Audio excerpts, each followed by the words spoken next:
Pasamos directamente a la última ponencia. La ponencia va a estar presentada por Elena Corona García de Leániz, que desarrolla su tesis doctoral en el Instituto de Investigaciones Químicas, que es otro instituto que pertenece también al CSIC y que también está localizado en Sevilla. Y su ponencia se titula Venciendo al dióxido de carbono.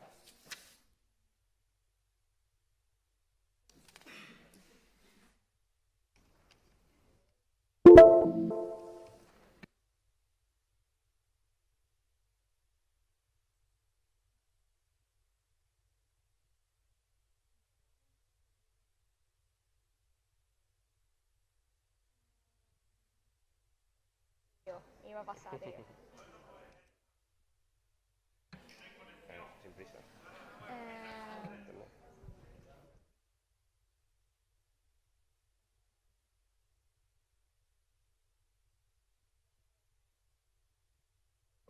Si no tarda 5 segundos. Bueno, mientras que se va preparando la presentación, que hace falta conectarse por lo que se ve a Internet, solamente hacer un comentario general sobre todas estas ponencias. Como ven ustedes, todas las líneas de investigación se podrían decir que están muy relacionadas con lo que se denomina desafíos de la sociedad o retos de la sociedad. Es decir, están muy conectadas con problemas que son reales y que requieren solución. Y yo creo que todas estas presentaciones tienen ese hilo común.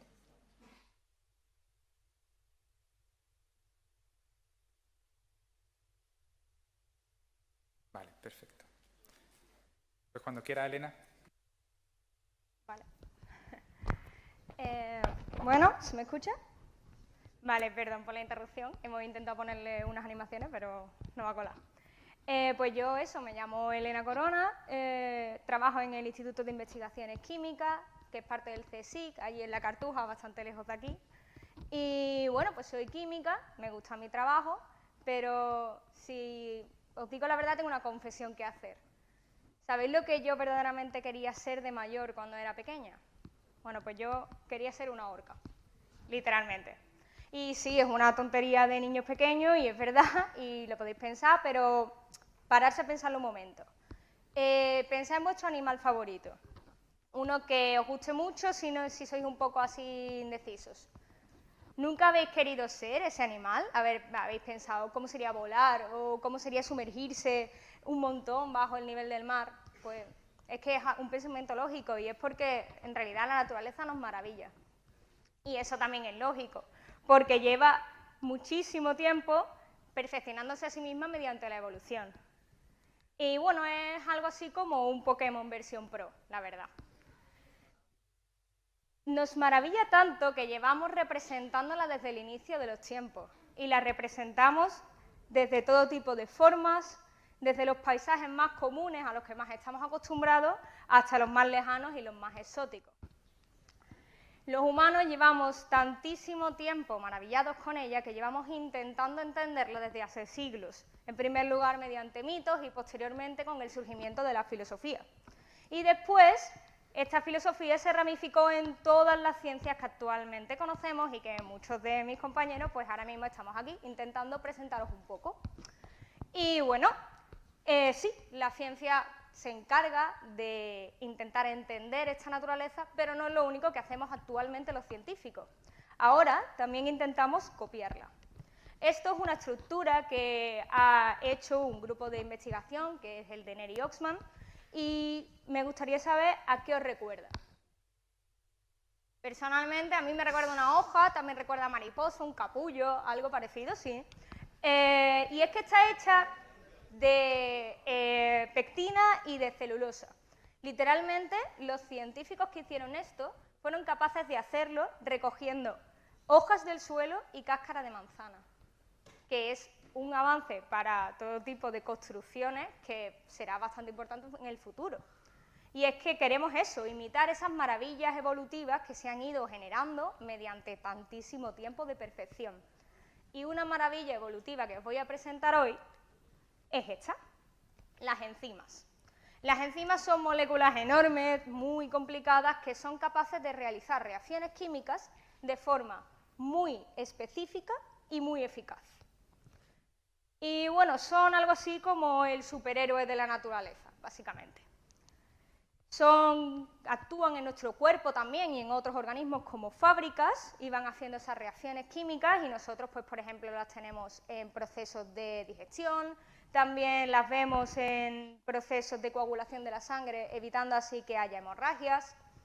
Pero lo verdaderamente interesante de las enzimas es que albergan un secreto, que a pesar de ser tan grandes y tan complejas, estas reacciones químicas tan interesantes de las que os estoy hablando, solo ocurren en una parte muy concreta de la enzima, el sitio activo. El sitio activo tiene una forma concreta y al menos normalmente un átomo metálico. Entonces, si fuésemos capaces de recrear lo que ocurre en este sitio activo con mis elementos en el laboratorio, de forma mucho más sencilla, porque no tendría que hacer toda esa masa de moléculas, sino simplemente esa pequeña parte, si fuésemos capaces de hacer eso, pues entonces estaríamos siendo capaces de hacer reacciones que actualmente hacemos en fábricas a altas presiones y altas temperaturas, con lo cual gastando muchísima energía y contaminando mucho, de forma mucho más limpia a bajas presiones y bajas temperaturas, lo cual sería bastante conveniente. Pero para entender toda la chapa que os acabo de dar acerca de las enzimas y que tiene que ver conmigo, a lo que me dedico, vamos a jugar a un juego. Os presento al malo de la película, el CO2. El CO2 es un gas de efecto invernadero que ya conocemos todos y que por sí solo, pues en realidad no es malo, porque es uno de los encargados de calentar la superficie terrestre y gracias a él existe la vida tal y como la conocemos. El problema es que desde la revolución industrial lo hemos emitido en tan grandes cantidades que actualmente es uno de los principales causantes del calentamiento global, lo cual ya sabemos que es un problema tremendamente grande en nuestra sociedad. Y bueno, actualmente nos encontramos luchando contra este calentamiento global y contra estas grandes cantidades de CO2 y siento deciros que estamos perdiendo la partida y si seguimos sin ponerle solución, bueno, vamos a dejarlo en que se nos acabó el juego. Pero tenemos un arma especial. Sí que existen enzimas que son capaces de transformar ese CO2 en otras cosas que no contribuyen al cambio climático, como por ejemplo, pues algunas que se encuentran en plantas que realizan la fotosíntesis. Yo, con mis compuestos en el laboratorio, lo que busco es intentar recrear lo que ocurre en ese sitio activo. De esa forma, recrear lo que hacen esas enzimas e intentar convertir el CO2 en una cosa que pues, no contribuya a este cambio climático. Además, uso metales porque los sitios activos de estas enzimas, el sitio donde ocurren las reacciones, los tienen, y aparte de esto, pues intento ya que estamos, ¿no?, que los metales sean lo más baratos posible y lo más abundantes posible, y también pues, lo menos contaminantes posible. Y me alegro de deciros que funciona. Actualmente somos capaces de activar el CO2. ¿Eso qué quiere decir? Pues básicamente es que lo hacemos más reactivo para ser capaces de transformarlo en otra cosa. Os puedo poner de ejemplo este que está aquí abajo, ¿vale?, de hierro y boro, y para que me entendáis es como si el CO2 fuese una persona y los átomos estuvieran tirando de él de brazos y piernas, ¿vale? Entonces, en este caso, el hierro se une al CO2 y el boro también, y ambos tiran haciendo que estos enlaces que soportan la molécula de CO2 se debiliten, y entonces sea más fácil transformarlo. Otro ejemplo es este que tenemos aquí, de hierro y zinc, donde el hierro se une al átomo de carbono y el zinc a los dos átomos de oxígeno, y ambos, a su vez, otra vez, tiran, debilitando los enlaces de la molécula de CO2. Pero es que hemos sido incluso capaces de superar el objetivo con creces y en este último compuesto hemos sido capaces de romper el CO2. Además, este compuesto es muy interesante porque está formado por hierro y aluminio, que son los dos metales más abundantes de la corteza terrestre. Y se han considerado metales verdes ya que no contaminan tanto como otros metales. Entonces, usando esta arma, ya estaría. ¿Hemos ganado? ¿Ya hemos ganado la batalla? ¿Ya nos podemos despreocupar?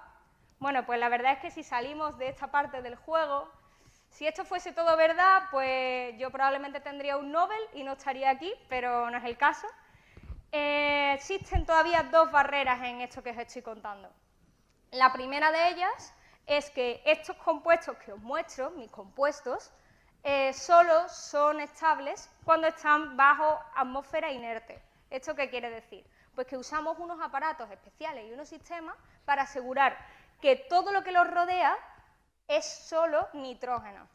La atmósfera que nos rodea ahora mismo también está compuesta de nitrógeno mayoritariamente, pero también, gracias a Dios, hay un 21% de oxígeno, que si no, no podríamos respirar, ¿no?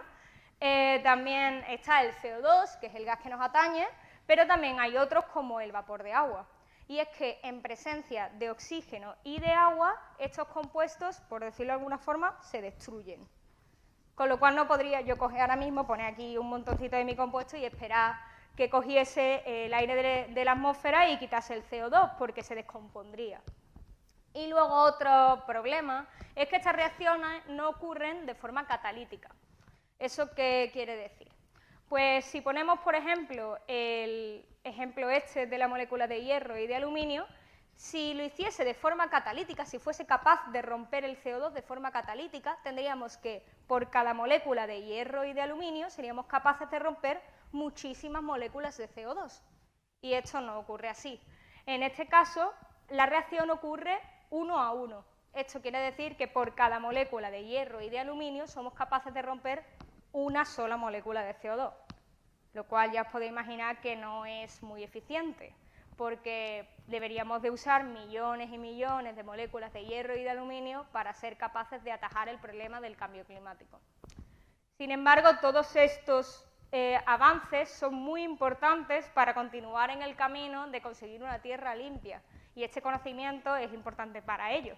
Por eso debemos continuar investigando, para vivir en un mundo verde que seguirán mirando, representando, entendiendo y, bueno, copiando. Y ya estaría.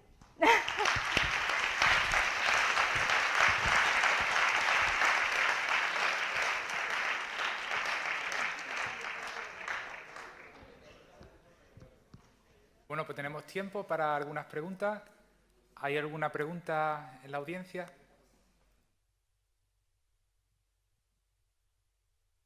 Bueno, yo me planteo en realidad varias porque el tema es interesantísimo y da para muchas preguntas.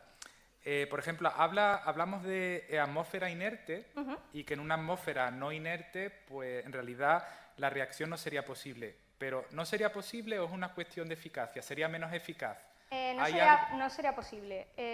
Estos compuestos son tremendamente reactivos cuando tenemos agua, oxígeno en el ambiente. Entonces, antes de ser capaz de quitar ese CO2 y poder romperlo, obtendríamos la degradación de los compuestos. Entonces, pues eso, es totalmente ineficaz cuando tenemos este tipo de atmósfera. Simplemente lo que estamos intentando conseguir ahora es conocimiento acerca de qué ocurre y cómo reaccionan los compuestos para poder ir implementando mejoras. Pero ahora mismo simplemente investigación. Claro, y bueno, hago una pregunta rápida porque me planteo entonces, sería cuestión de establecer un paso intermedio, quizá para esa atmósfera, aislar ese CO2 y reaccionar con esas moléculas, ¿no? Algo parecido, ¿no? Una estrategia que se permitiera ese conocimiento aplicarlo de manera práctica. Si la solución se encuentra en mis compuestos, es decir, si al final la única solución existente al cambio climático fuese algo que se relaciona con mis compuestos o algún tipo de compuesto que tampoco es estable en presencia de oxígeno y de agua, por ejemplo, pues sí que habría que buscar un paso intermedio. Pero esta investigación va más de entender cómo funcionan que de buscar una solución real ya. Sí. ¿Tenemos tiempo para una pregunta? ¿Y cuáles son las asociaciones con las que ustedes colaboran? Las asociaciones con las que colaboro, pues yo investigo en el CSIC y a veces hacemos algunos convenios con otras universidades, por ejemplo, para realizar cálculos de cómo funcionan estas moléculas y cuáles son los mecanismos de reacción por los que actúan. Pero no trabajamos con ninguna empresa ni con... No hacemos convenios más allá de puramente académicos y entre universidades. ¿Tenemos tiempo para otra pregunta? Igual que que hay centrales de eliminación de desechos, materiales, ¿no podría haber algunas de eliminación de desechos gaseosos en los que se repliquen esas condiciones atmosféricas inertes y se pudiera eliminar el CO2? Ahora mismo, o sea, ojalá, pero ahora mismo el problema está en que nos estamos quedando con la cosa de que solo son estables en atmósfera inerte, pero hay otro gran problema, y el gran problema es que estas reacciones no son catalíticas. Si yo tuviese que usar una molécula de hierro y una molécula de aluminio por cada molécula de CO2 que quiero eliminar, tendría que usar muchísimas. Entonces, ahora mismo la solución no está aquí. Si esto lo consigo hacer de forma catalítica, pues ya a lo mejor ya nos planteamos cómo podemos aislar este vapor de agua y este oxígeno y podemos intentar hacer otro tipo de química con ellos. Pero ahora mismo es un poco más de eso, intentar saber cómo funcionan las cosas antes de buscar una solución inmediata. ¿Te respondí? Sí. Vale. Vale, pues muchísimas gracias, Elena, por esta magnífica presentación.